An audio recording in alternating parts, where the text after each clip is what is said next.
45 seconds to 1994. It has been a giant year. 1994, we pause to look back at the events of a remarkable year. It was a year of change, a year of conflict, a year where bitter enemies of old took a new chance at peace. This is a year to be remembered. In 10 seconds, in 9, in 8, in 7, 6, 5, 4, 3. Happy 1994!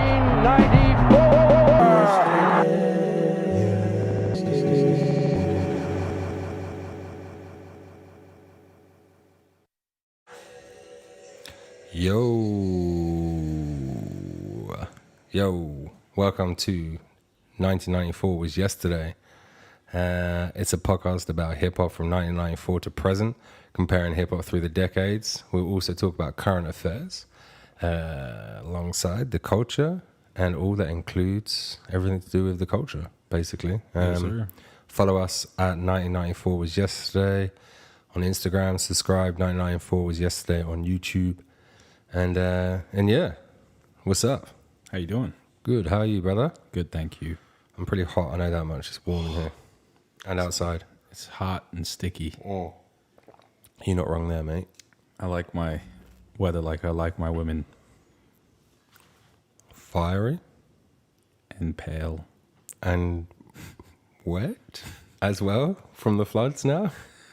From the floods, it has been raining, thank God. The fires have died down quite a bit, Yeah, which is awesome. I feel.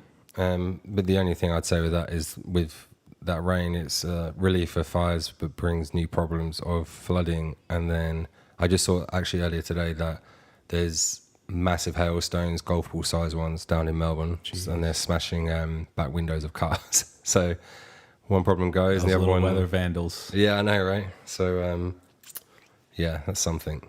What else? Another thing that I saw was that the water will flood. It'll go into the rivers. It'll bring all the ash with it. Yeah. The ash then soaks up the water from the river and dries it out, and the fish are just flapping around, and there's tons of fish dying everywhere because it's washing in the ash. So it's like with one problem comes another problem. Yeah, unfortunately, there's again what to do. You know, I don't know. extreme weather conditions. Stay inside, make a sun-dried tomato with bacon and spring onion risotto like I did earlier today. That sounds delicious. Yeah, it was amazing. Shout out to Thermomix for making my life easier. Oh, is that the thing you showed me? The spaceship thing, yeah. It's amazing. It's You amazing. Just pop everything in there. It gives you the directions, and boom, you're done. That's Sun-dried tomato, candy, maple bacon, spring onion, and Parmesan risotto. Made in 40 minutes by your boy. Wow. Yours truly. That's quite something, my man. Yeah. So yesterday, talking about things that were yesterday, Conor McGregor, Oh. or should I say Sunday, because this is obviously pre-recorded. Yep. But Sunday for Australia was Sunday afternoon, and obviously it was in Vegas in the evening, right? Yep. Yeah. Wow. That was, I've never seen in all my years. So for those who don't know, I've been quite a fighting enthusiast since very young. I dabbled in Brazilian Jiu-Jitsu. I trained in boxing for quite a while, along with kickboxing, Muay Thai style. Nice. So I've always loved fighting. I've always loved the sport of fighting. And I've never in my life seen somebody shoulder someone so hard in the face that they break their nose. Mate, we were like, so we watched it at JP's house, shout out JP, and we were there watching it there, and like, yeah, just goes in, bash, and I was just like, Surely he has to move away at one point. right, but then I was also like, oh, is that actually legal? I mean, 100%. But like, yeah, like obviously it is, but I was just like, is that legal? And I was like, yeah, of course it is. I was like, how come I've never seen anyone do that before? I mean, I'm not like massively into UFC to the point where I've seen hundreds of matches, but the ones that I have seen, I've never seen anyone do that. So I was just like, that's a fucking smart move. No one's thinking of that. You know what I mean? Cat's out of the bag now, though. Yeah, well, if you look at the post-fight presser, they ask him to. They go, "Have you drilled that move over and over?" And he goes, "Well, I noticed that when people throw the left hand, Donald dips under that side, which opens him up for a clinch. And because each clinch is on his left side, I can go with my left shoulder and start digging it into his face." And I was like, he planned that thing perfectly. The exact same thing that he did with Jose Aldo when he knocked him out in 13 seconds. That was amazing. He said, "I'm going to dip in. Jose's going to extend. I'm going to bump back, and I'm going to catch him with a left because he leaves his left side open." Boom. Yeah, done. See ya. He said the same thing about the kicking as well, 'cause I watched the what's it called? Post-fight presser. Post-fight press. And he had said that he knew that he was going to, that Cowboy was going to gear him up to, high kick Conor. And he was like, but with that, it leaves him open to get high kicks. Exactly. And that kick was Perfect. I don't know if you could, I'm not like some professional UFC criticizer or anything like that, but yeah, it's got to be perfect. Like it was like perfect, like his foot was like perfectly across the jawline, and like his, like the front part of Conor's foot was like just behind like where the jaw is, and like the button, as they call it. Yeah, like you're done. You are Romeo done. There's a beauty in these new. Conor's what, 29? No, 30. No, 31. 31, sorry. Conor's 31, so he's part of the new breed of MMA fighters still. And that amount of precision that he uses is incredible. Same precision as New Zealand's champ Israel Adesanya. You got these guys that are snipers. Like he says, timing beats speed, precision beats power, and that's 100%. What do you think of him at this weight? I love him at this weight. Good. Good. It's gets good, me huh? exciting. Yeah, it's good. I want him to face Jorge Masvidal. I want him to wipe out that whole division, and then I want him to. I mean, I say I want him, right? I'd like for him to eventually fight at catch weight with Israel Adesanya. Have Adesanya move down to middleweight, and have him move up to middleweight and get even beefier. Oh, I don't. That's gonna that'll be the biggest fight of all time, but that's not gonna happen for another 3 years. Well, I heard that that Conor has 4 or 5 more fights on his contract, and his contract is only like a year long or however long it takes to do those fights. But again, after listening to that press conference, he was saying, which I was like, it's pretty good. Like he seemed quite humble in the fact, I've done. So sorry, let me start again. Someone asked him a question, basically saying, what happened with your last fight compared to now? And he was like, well, to be honest with you, like I had it all, both belts, champ, had all the money, had all the fame, just kind of just didn't really give a fuck. And he was saying with this fight, like he cared, and he was like more back to how it was when he started for the love. So, do you think from that maybe he'll extend his contract and carry on for the love, right? He doesn't need the money. UFC's not letting him go anywhere. Yeah, I don't think so. The boy makes so much goddamn money. It might be conspiracy theory, but I believe he's part ownership of UFC at this point. I'm positive he owns some kind of major stock in the UFC. Yeah, I'm pretty sure. I'm pretty sure I saw or read or heard or watched something that had said he was gunning for the executive position. Yeah, like some sort of because his whole claim is, without me, the UFC wouldn't be where it is now. I mean, yeah, it would have probably got there, but not as quick of a turnaround. And like you said, he makes so much money for them that it's just unreal. So I think it's safe to say that he definitely has something. Yeah, well, there's a list online that says, I mean, most things online can be bullshit, but it says here's a list of 23 people who own a greater share of the UFC than Conor McGregor. He earned $40 million in 2016. He earned reportedly $80 million just this fight alone with Donald Cerrone. Oh, really? $80 million was the purse. That's not including pay-per-view. That's not including sponsorship. And he got a bonus for it as well. And he got a bonus, which I think it's 50,000. It's nothing. Which is nothing. 60 G's or something like It's that. literally change.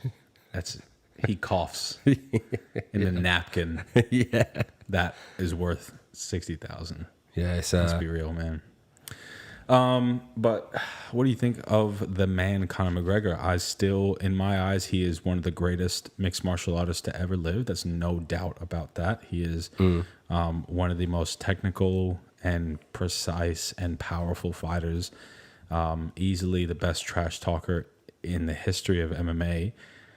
But I feel like his personal life still kind of gets in the way. And I'm nobody to judge because my personal life was garbage at one point. Everybody makes mistakes, but he still has allegations against him that, are to be frowned upon heavily. Heavily, yeah. I think, again, in the press conference thing, Dana was going on about how, McGregor's happier now, all the rest of it, that's why he was fighting better. That's why there was less trash talk, blah, blah, blah. But, I mean, I don't know, man. I think at the end of the day, unfortunately, it's going to be one of those things that whether he gets proven to be guilty, well, if he gets proven to be guilty, it's kind of one of those things that, like, people are going to forgive quite quickly. If he gets proven to be guilty for R word. Yeah, I know, but also if you look at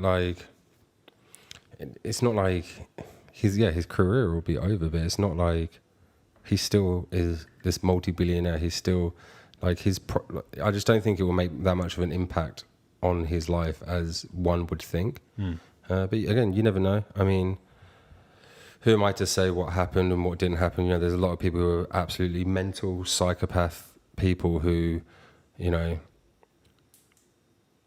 say things that aren't necessarily true or over-exaggerate the truth because that person is famous, etc. There's lots of instances in the past. Yep, that's true. Let evidence speak for itself.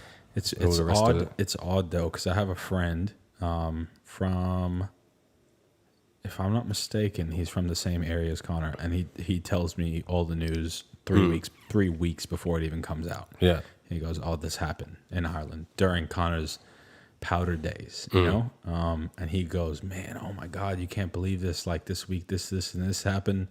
Some of my friends were there and they saw him, and look at this home video. This was video from somebody else's phone. Yeah, watching him run out of some like slummy ass place and all that stuff." And sure enough, 3 weeks later, the news picks it up and they go, "This just in," and it's like, because he said news around Dublin travels insanely fast, especially if you're a celebrity. Yeah, definitely. So it's odd how, news can travel that fast, but people still go, "Oh, well, they haven't tried them." And apparently, according to my friend, is you cannot say that somebody is guilty unless they're, you can't report on it whatsoever until they're actually tried and proven guilty.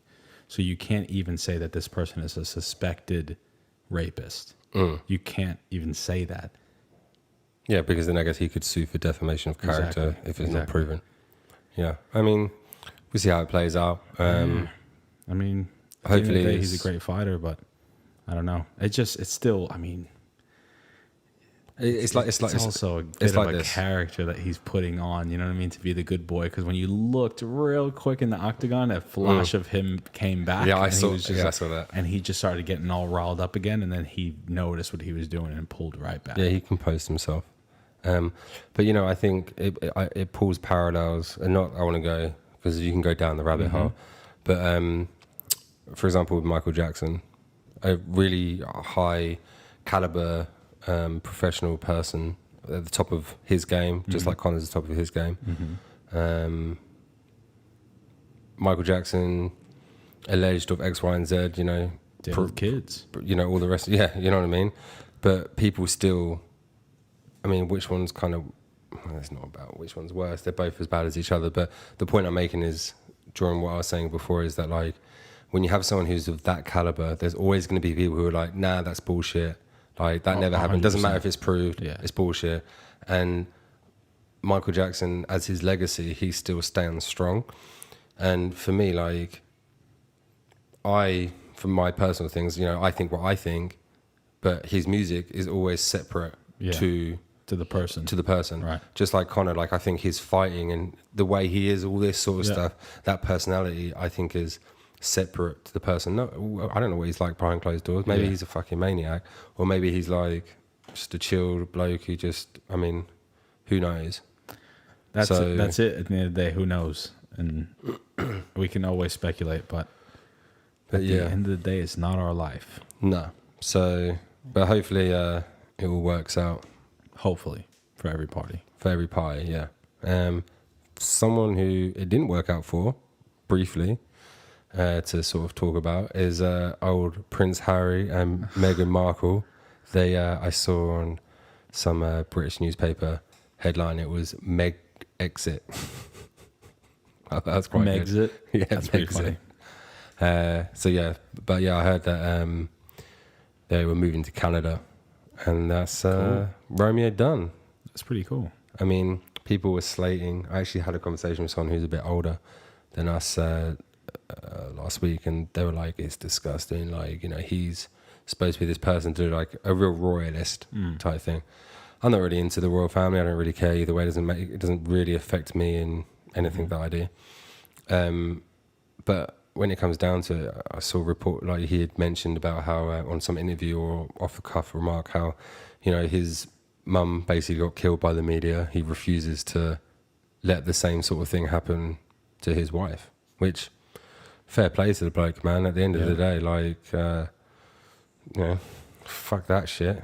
I would be exactly the same, man. Like, he's always going to be Prince Harry. He's got a high profile. He's got his Invictus Games thing. It's not like he isn't going to be able to earn money and all the rest of it. Like, he's all good. Like, he's chilling, and I don't think he needs to have any. His job doesn't need to be the Prince of England. He doesn't need that job. Like, he is that. That's it. Done. I'd like to be the Prince of England, though. How good would that be? I would like to be the Prince of Genovia. Genovia? Yep. Get Anne Hathaway to be my partner in crime. Obviously, keep my wife, but I don't know how that would work. I'm sure she wouldn't mind to be Princess of Genovia. Well, there you go. Anne Hathaway could just be Queen of Genovia. How about that? Perfect. I like it. How good was that movie? Did you ever see that movie? Yes. The Princess Bride? Princess Story? Princess Bride? The one based in San Francisco, right? Yeah. And there was a part 2 of it. I swear there was a part 2 as well. That nobody watched? Wasn't that English actress in it? Judy... Sound of Music. Or another. Yep. Judy Garland. Judy Gilmore. Nope. Definitely not The Princess Bride. That I typed that in, and it's a movie from 1987. What is it called? The Princess. Comment below if you know what the hell this movie is called, because I can't find out. Let me see. Anne Hathaway Princess. Judy something or another, right? Well, yeah. Princess Diaries. Princess Diaries. What an amazing movie. It's actually not that bad. If you haven't seen it, I know you're going to be like, oh, these motherfuckers. But it's actually not that bad. It's so good. Check it. And it's based in San Francisco, and San Francisco is sick. So I went through a stage where I really liked chick flicks. Like for a while, like teenage chick flicks for a while. I was obsessed with Breakfast Club, Pretty in Pink, 16 Candles. Let me tell you something. All that stuff. Breakfast Club is one of my top 5 favorite movies. So good. It's a cult classic. It's fucking sick. I can't even talk because it's that good. But yeah, I get you, man. Like, you know, I definitely love a rom-com every now and again, or like a chick flick. Like, you know, it's just easy to watch, and it's like it's a nothing type thing. Yeah, it's quite fun. I had a fat crush on Molly Ringwald too. Really? I was little. Hell yeah. Well, if you know my wife, she's a pale redhead, and Molly Ringwald was a pale redhead. Yeah. So I was into that style since I was young. Yeah, for sure. And I was just like, Molly stole my heart until my wife stole my heart. There you go. And then boom. Fun fact: did you know that Princess Diaries was produced by Whitney Houston? What? It says it right here. Whitney Houston. Let's see if it's the same one. You know how many Whitney Houstons there are in the world? Yes, it is the same one. Wow. So ain't that something? Old Whitney. Old Whitney. Rest in peace. Anyway, moving forward. So, Ivy Park and Adidas Right. dropped on Saturday. Did you get a chance to have a look at any of it at all? I saw what you sent me. Okay, so you're a bit more in the fashion loop than I am. I've removed myself from the fashion loop a little bit more once I started getting broker and broker. You're telling me, brother. Well, let's just say that I ain't afraid to. It looks sick. What? Okay, I like it. Let me tell you something. So the white. Oh wait, I only saw the burgundy, Okay, so there's a burgundy and orange colorway, and which then I like that colorway. and then I think, you know what it reminds me of. You been to the UK? No. Okay, so there's like Coles, Woolworths. There's a one in the UK called Sainsbury's, and the colorway is maroon and orange, the exact. We're gonna pop same. that. We're gonna pop Yeah, that. I'll throw it up there. It's ridiculous. How do you spell it? Sainsbury's, so like SAINBURYS. Sainsbury's. Sainsbury's. Is And it a bank? No, it's a like a Coles, like a supermarket. So the uniform that they wear is burgundy, and Sainsbury's is in the same orange. It's ridiculous. So I typed in Sainsbury's. Yeah. And everything that has come up is Sainsbury is trying to sue Beyoncé Ivy Park collection for stealing their style. There you go. You're ahead of the curve You heard on it that. here, And mate. this just came out 11 hours ago. There you go. You heard it here.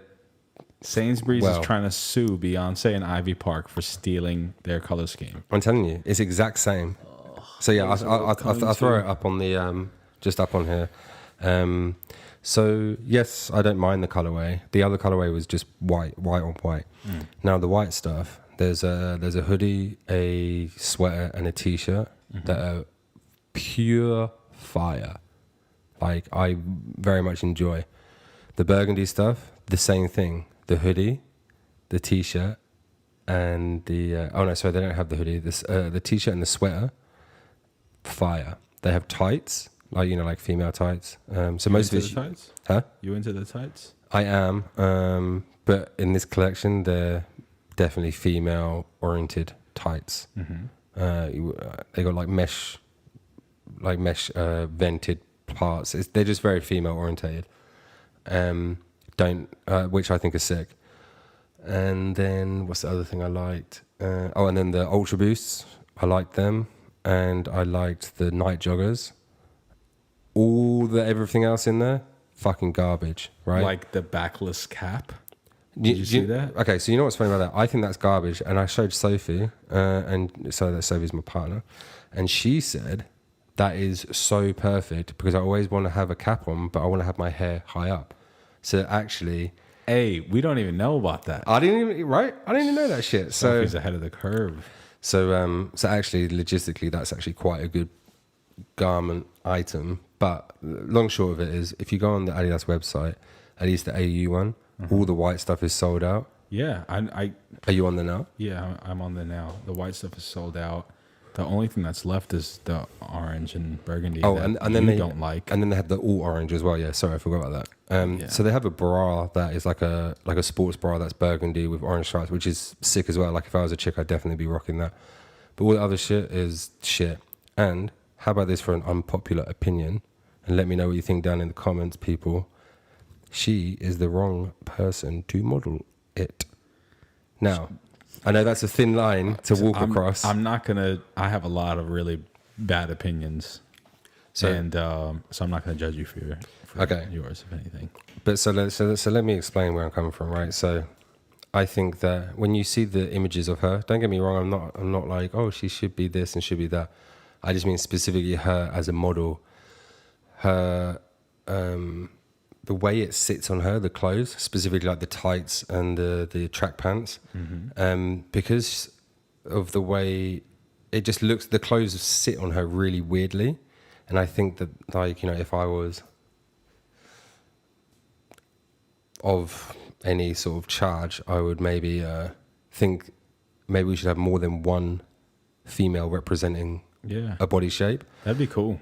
So, like, by all means, like, man, if I had a clothing brand, or like if I was collaborating with Adidas especially, like I would 100% want to be in the images, of course, and it's probably written in the contract. But I think I'd be smart enough to recognize that, you know what, it'll be good to have another body type within the catalog, just to show off how other people wear it, because Beyonce's body type is quite unique, Specific body type. right? And like, don't get me wrong, that's all good. And just, you know, really literate, that's all good. Yeah. Because, you know, people be wilding out about this type of shit. But I'm just saying, I think definitely should have given examples of other body types. And same with the guy who's in there is like super, super thin. And it's like, well, how do the clothes fit on like bigger guys and people who are more stocky and stuff and broader, you know? So That'd be a good idea too. Just getting 3 people. Yeah, done. 3 different sizes. A really, really big girl, a girl that's right in the middle, and then a really skinny girl. Yeah.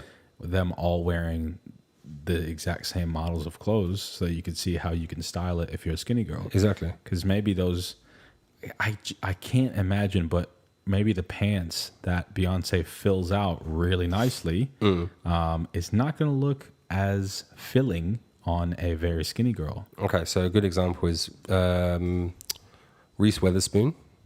I know, came out of nowhere, right? She got sent a package from Beyonce, like a big box package. I don't know if anyone out in the world there saw it. But basically, she put on the jumpsuit that Beyonce wears. Yeah, Beyonce wears it really, really well. I know, contradicting what I was saying before, but for the most part, she wore this basically quite well. On Reese, it drowned her because she's quite a petite, you know, thinner person, body type, and like, yeah. So I think it would. It's also drowning on the guy. Yeah, I just see what I mean. So I'm looking at the one where I'll throw it up on the. We can throw the images up. There's one of Beyonce, and it curves with her body. Yeah. And then you have one of the guy, and it looks like he's wearing his older brother's pajamas. Yeah, exactly. It looks right. terrible. Yeah. So, I mean, I just think the whole direction of that was, you know, could have had They should have got Kanye in there to at least fit them. something. Not everybody could do it, man. I know I can't. No, I definitely cannot. That's pretty much it. But anyway, so that's sort of like I wanted just to mention that. But talking about Kanye, hip hop music, etc. Mr. Slim Never Shady just dropped an album. Get me started. What was it called? Music to Murder 2. Music to I Murder think 2 that's an Alfred Hitchcock thing. Yeah. I read that. Yeah.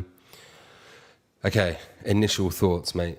It's absolutely trash, and he should never ever release any more music ever again. He's a genius. He's one of the greatest to ever do it. He has an immense legacy. He's impacted the world many times over and over again. He's raised 90% of people my age when it comes to hip hop. He's helped shape our thoughts. He helped people just speak out and not say whatever. He's produced one of the greatest movies that, you know, in relation to hip hop that has ever existed. Okay. And he needs to ride off into the sunset and just continue to be a legend and not taint that by coming back and continue to fight. I compare it to a boxer, let's say like Muhammad Ali, right, who was phenomenal and was the greatest to ever do it. Not saying Eminem was the greatest to ever do it, but in his regard, as a white rapper, he's the greatest white rapper to ever exist, right? I mean, I think so. Sorry.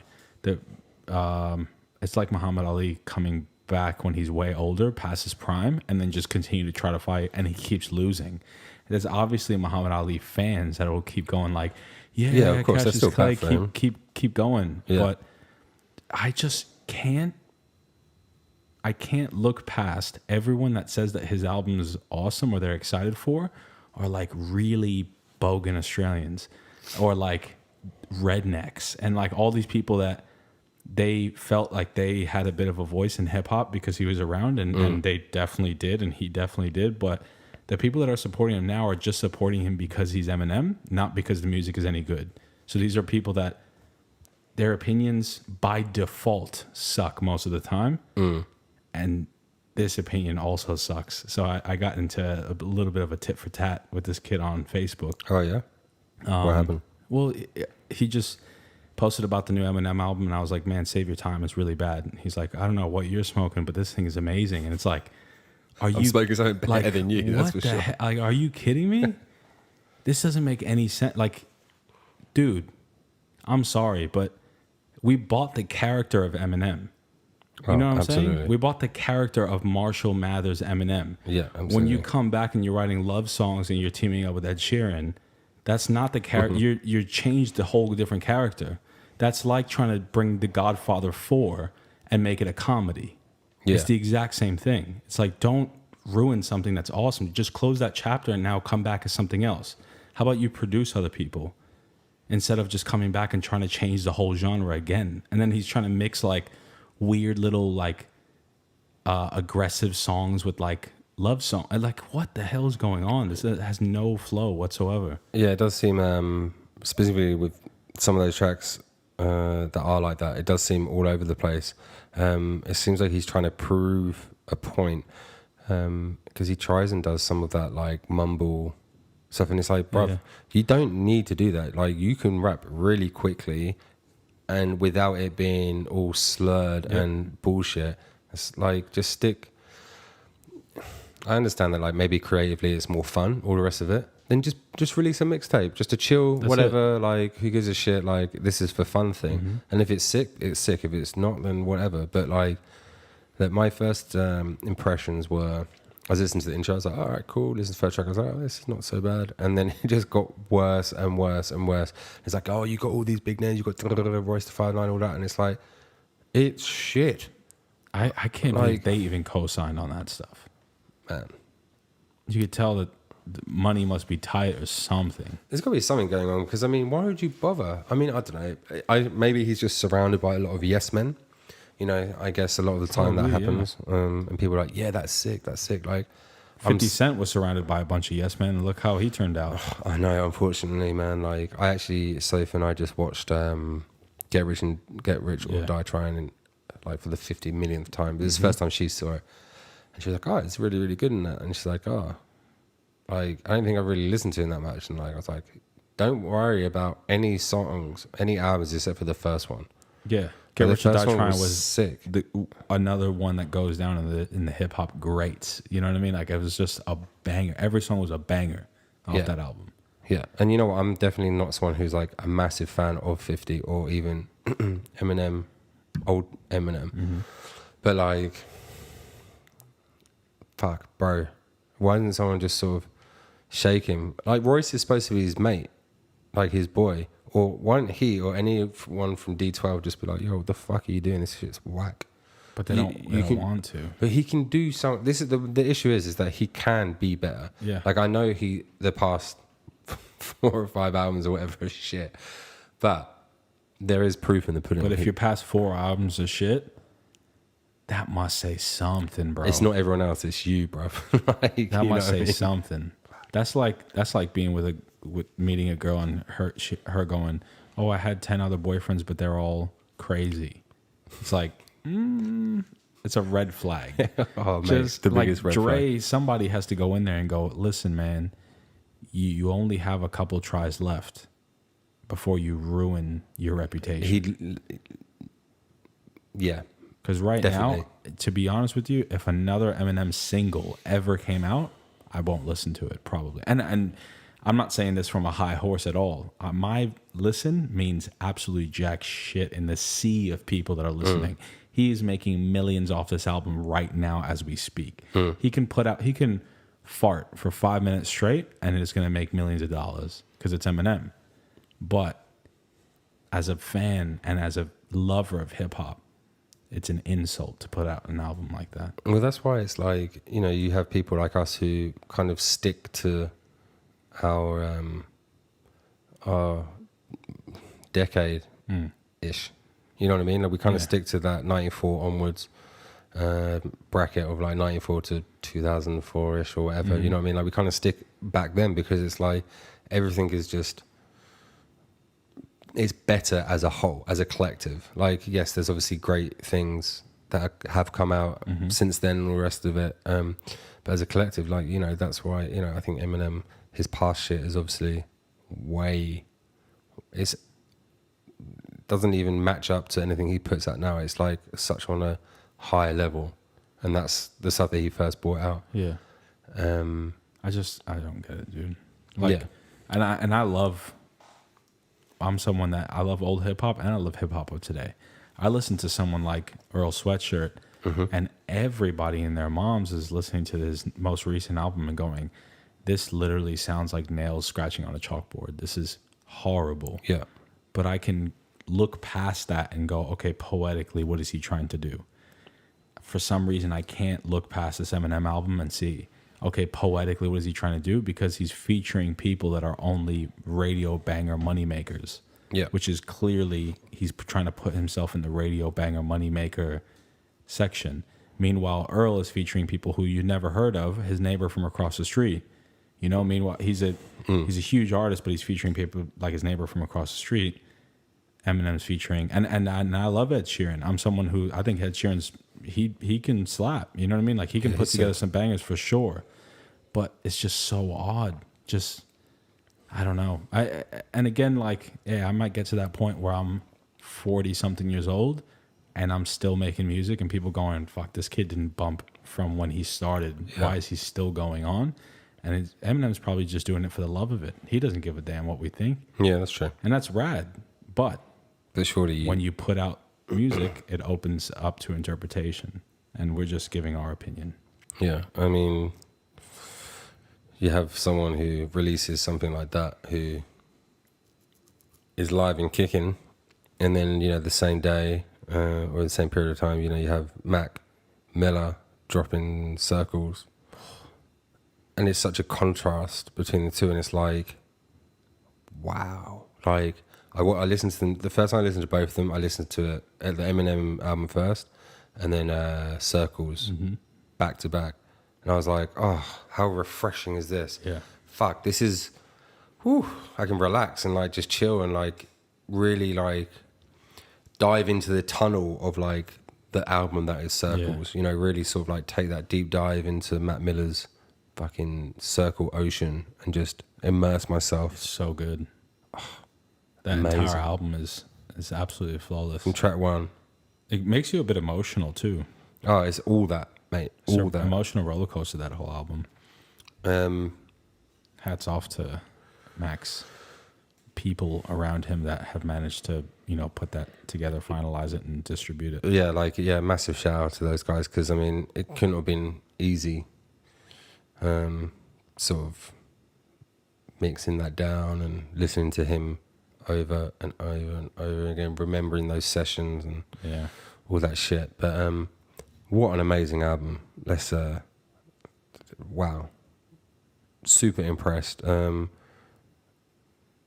you think that it is his best album that he in his discography? No, discography? Do you think people still say that? I'm not gonna lie. I'm not like, I don't think it's.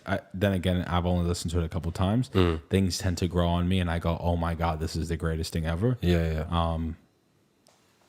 Not to go back, but let's say when I listened to Earl Sweatshirt, some rap songs back in 2018, I thought it was 1 out of 10. Yeah. And now in 2020, I think it's 10 out of 10, and which is for me to sort of think any rap album is absolutely perfect and flawless. It's to take that album that I thought was garbage in 2018 and let it sink in over 2 years, and then now it's like I'm 2 years later banging it like crazy, singing out everything.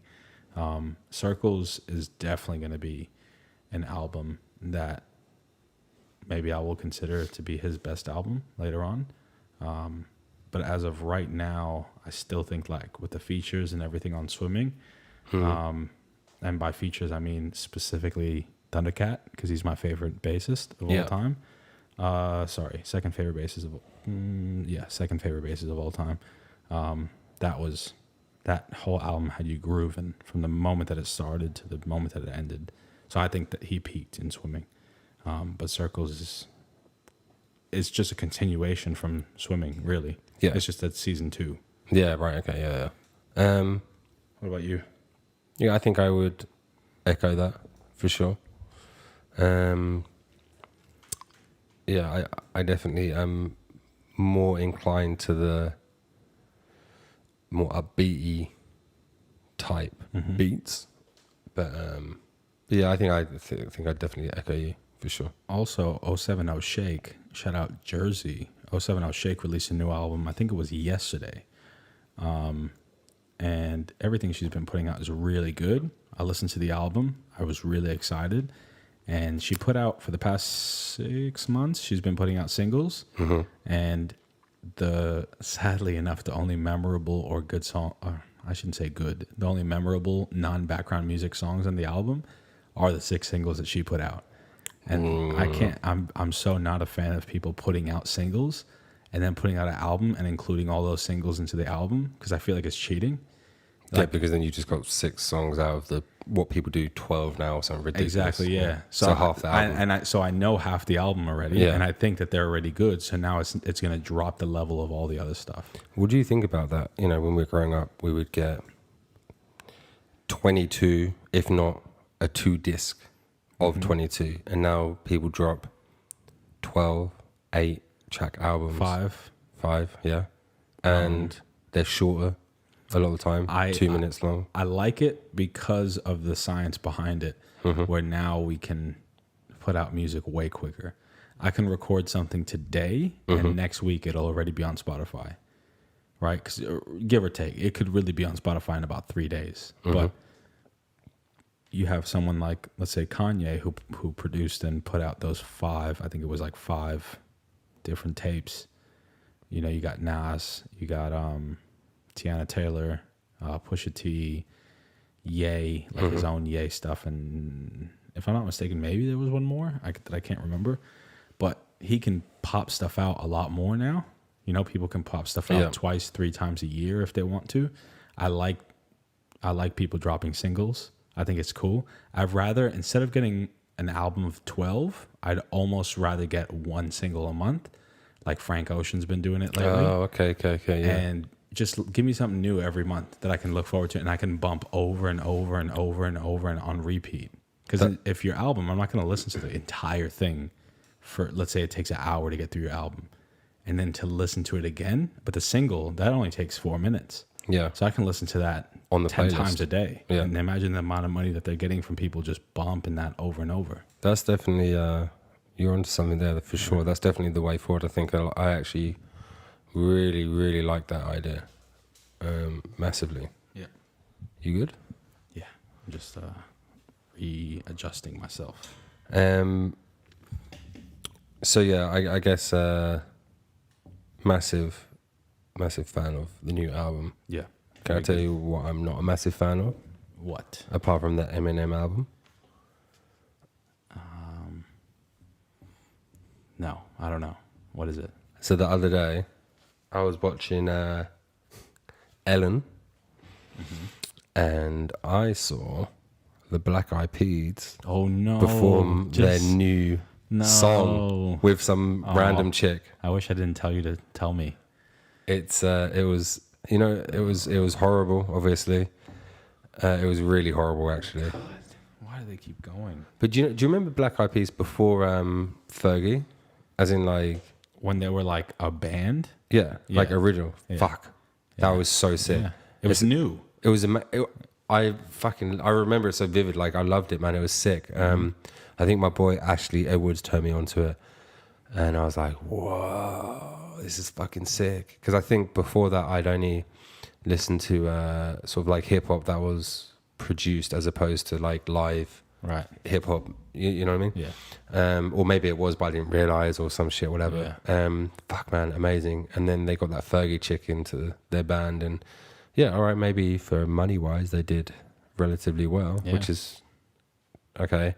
But fuck, man, that was such a shit move, because I always would say, this sucks, but remember the old Black Eyed Peas. Fuck. Yeah, man. That's weird. It's almost like Fuji's coming back without Lauryn Hill. Yeah. Which would be incredible. Shout out Wyclef. If you can please at least have our Fuji's reunion tour, that'd be sick. I beg of you. I would pay the coin for that. I would probably donate one of my kidneys for that. Could you imagine how sick that would be if they did the score? The whole score just came out, did the score, and went back home. It's like Wu-Tang when they were on their 36 Chambers tour. Yeah. Everybody there, well, apart from ODB. Yeah. I think his son was there, though. But his son was there. That's right. Yeah. Wow. That'd be incredible. And then Nas, he did his Illmatic tour. Fuck. Yeah, that'd be amazing. That would be really good. Is there anyone else that you would like to see sort of do take their iconic album and sort of do a world tour? I'd have to get back to you on that. That's a really good question. And I tough feel like one, I don't want to waste it on someone shitty.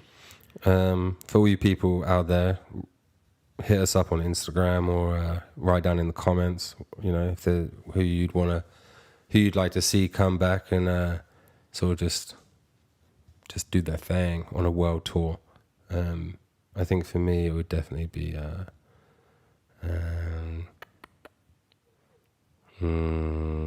It's hard, right? You don't want to waste it on somebody. you know who you know what I would do? I'd have KRS-One, everyone who features. I know it's a bit hard because Scott LaRock is not alive, but everyone who features on the Retrospect album, which actually is just like a collaborative, like a mixtape type album thing. But I'd have every single one of those songs being performed with all the people who featured. Yeah, cool. I think that would be my shit for sure. Or, I'm going to stick with that one. Yeah. I think I'd go a completely opposite direction. Couldn't it be someone that's still making music today? Yeah. It's just one of their, let's say, old albums. I'd want Frank Ocean to come to Australia and play Blonde from start to finish by himself and just have the stage, all the pianos and everything around him, and he just goes to every little station and he does what he's got to do, and he doesn't cancel the tour and he doesn't get sick or anything like that, and he actually comes and he actually plays, and that'd be incredible. That would be at the Opera House. Where else? Like it has to be that limited amount of people. You know what I mean? But it has to be that good quality. Because he could sell out 4 stadiums if he wanted to, full of people that are desperate to see him because he's canceled so many goddamn times. But yeah. What are you up to later today? What you got in the books this week? This week, more work, and then hopefully having a baby.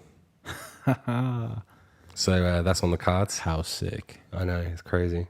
So yeah, hopefully doing that. Well, I imagine definitely doing that. We're past the due date. Congratulations. Thank you very much. So definitely doing that. Alongside that, not a whole lot. What about you? House hunting, working. You're coming house hunting with me later. Yep, that is correct. Or in about a couple minutes or so. But overall, I think making music. I'm working on an EP called Kansas. So that's going to be really fun. I don't know when it's going to come out, and I'm not trying to rush it. I'm trying to just make things good. It's going to be featuring Brad Davies out of New Zealand, LB, another rapper out of Auckland, New Zealand, and I'm going to try to get a couple more established features on. And we'll put out this EP called Kansas, which is going to be fun. I like the name. Thank you. I named it literally for no reason. I was just like, I just want to name it Kansas. Yeah, that's sick. That's some of the best things come for no reason whatsoever. Are you producing it all as well? Everything from start to finish is produced by yours truly. My first project that I've ever fully produced and is going to be released, recorded, and everything by myself. Before I used to work with other producers to get their beats and all that kind of stuff, and now you'll be able to hear a little bit of my soul throughout everything. Yeah, so it's sounds dope. Yeah, it's gonna be real fun. So that's all I'm working on this week, really, and that's about it. What's on in Sydney this week? What's doing? Well, I can tell you. Actually, starting off on Thursday, randomly, we got Laura Andallo, and she's sort of like an R&B artist, and she still does R&B but over trap music. Cool. Which is different. It's kind of cool. So she's got a mixtape launch at Frida's. The mixtape's called For Her. So it launches at Frida's at 8 p.m, which is in Chippendale. Where is it? We'll put the address. Yeah, it's just next door to the Gladstone. So for wherever you know where Gladstone is, it's just down. It's like across the street. Oh, awesome. Like a store down from there, down like a little alleyway thing. It's a sick little venue. So yeah, shout out to Laura Andallo.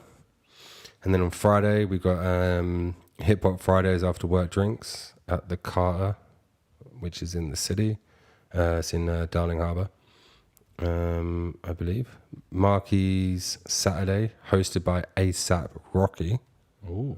Yeah, which in the flesh? Yeah, apparently it's in the Star Casino. Oh, so you gotta have to pay money to go in. Yeah, that one's a cost. It didn't. I tried to sort of read up about it, and like it was super vague. So I don't really know what it means. Hosted by ASAP Rocky, but apparently the man's going to be there, so that's something.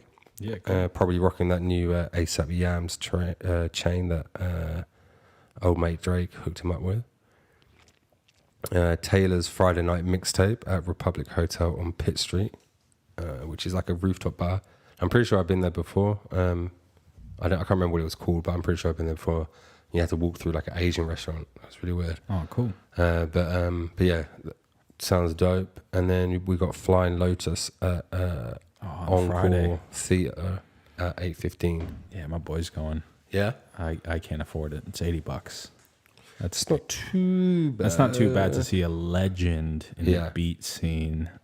Speaking of beat scene, hit us up if you know of any beat related, crews, clubs, scenes in Sydney. I know LA has a gigantic beach scene, which is awesome. But in Sydney, I can't seem to pinpoint any specific underground, low end theory sort of vibes. Yeah. And if we need to make it, then let us know. Yeah. And we can get something sorted out and get some really good Sydney producers to show their shit and get everyone united. Absolutely. And that's the same with if you've got like a gig or a show or whatever going on that's to do with hip hop related things, just hit us up in the comments, slide into our DMs, let us know, and we can shout it out. You know what I mean? 100%. And then Saturday we have R&B, hip hop, and old school at the Carter. Nice. Homemade hip hop, R&B, and house, which is something. The venue is in Darling Harbour. I think it's called Home, the venue. Yeah, I haven't heard of it, but yeah, cool. I think it's something like that. I don't know. Google it if it. I could be wrong, but I'm pretty sure that's what I read. We got one day DJs at Beach Road Hotel, which is in Bondi Beach. Mm-hmm. So one day DJs is comprised of Joyride, Aidit of Horror Show, Ralph of Jackie Onassis, and Nick Loopy of Spit Syndicate. So basically, apparently, if you don't know, they were handpicked to open up Drake on his Australian stadium tour, which is pretty cool. Right. And then the one day DJs apparently are widely regarded as Australia's premier hip hop party crew. I know it's been going on for a while, the one day thing. I've actually never been myself, but a few of my mates have gone and it's pretty fire. So defo check that shit out. And then Fire Bars is a charity cypher / performances at the Gladstone, which is in Chippendale. So it's just up the road from Frida's. Mm-hmm. And they're raising money for the fireys, like the firefighters and regional firefighters out here. So it's like Disaster Resilience and Recovery Fund. Open mic starts at 7:30 to 8 at the Gladstone. So that's definitely not one to miss. I think it'll be good. It's, basically step up, open mic, freestyle, see what's going down. And then I guess some people... You going to go freestyle? Me? You never know, but probably not. And then the last one is the Lunar Block Party starts on Saturday. So again, it's another bushfire fundraising jam starting at 2:00, Darling Square under the Pier Street Bridge. Basically, there's going to be like breaking workshops, breaking battles, DJs, showcases from some dope dance crews. Cool. Basically, it's just like a block party. Everything's going to be going on. So yeah, basically, if you're keen, go down there and hit it up. But yeah, like I said before, if there's anything that you guys want to shout it out or get the Sydney to know what's going on, hit us up. We'll be happy to shout you out. 100%. And so just on another ting, this week / day in 1994, just to bring it circular. Full circle.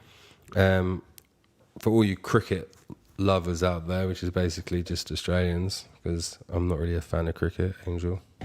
I'm not a fan of cricket either. But regardless, Australia beat South Africa 2-1 to win cricket's World Series Cup loss in 1994. Big up South Africa. Big up. And we mentioned Michael Jackson earlier. Apparently this week he got accused of molesting a 13-year-old boy and settled a civil lawsuit out of court. Out of court? Money. So basically your man is probably guilty. Allegedly. Why else wouldn't you want a fair trial? Yeah, exactly. And talking about fair trials and people who are fucking idiots, R. Kelly. Ooh, I bet he wishes that. I bet he believes he can fly right now. I'm sure he does. He wishes he can fly. But this week in 1994, he released "Bump and Grind," which, let's be real, was fucking awesome. Banger. Great Again, song. separating the man from the music. Just Exactly. because we enjoyed the song does not mean that we enjoy the man. Exactly, yeah. I don't really feel like I would ever want to get pissed on. So Yeah, at all. that's weird. Hard pass. Yeah. yeah. Thanks. Stiff See arm. you there. Yeah. But yeah, man, for all you people out there listening on via podcast or iTunes and Spotify, slide into our DMs if you've got any questions or comments and feedback. All you YouTube watchers out there, or if you're just listening via YouTube, come and drop a comment. Let us know what's going on. Yeah, again, any questions that we can answer. If you've got any topics that you want us to sort of cover and talk about and stuff, we'll be down for that. Best believe. So yeah, basically, again, you can find us on Instagram at 1994 was yesterday. YouTube, 1994 was yesterday, standard. And yeah, that's it. Easy peasy lemon squeezy. Thanks for listening, y'all. Peace. Peace. We out.